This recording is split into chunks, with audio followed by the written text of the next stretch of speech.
Add or change products. In this video, I'll show you how to add new products and how to change products you already have. If you're adding new products, you can keep Add New Product selected. If your products already exist, choose Change Products You Already Have. Then select how we should find your products. In most cases, this is the SKU. SKU, barcode or variant ID allow you to update prices and inventory. Product ID or handle can only update product details like title or description. If you're importing products that don't exist yet, select Add New Products. Next, choose how your products are structured in your file. If every row represents a full product, select each row is a separate product.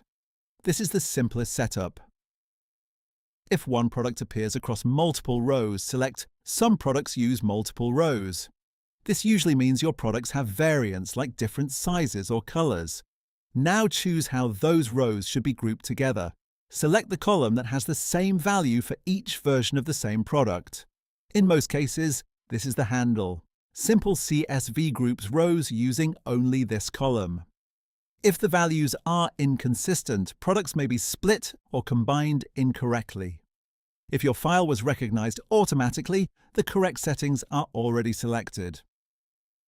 When everything looks right, click Save and Continue.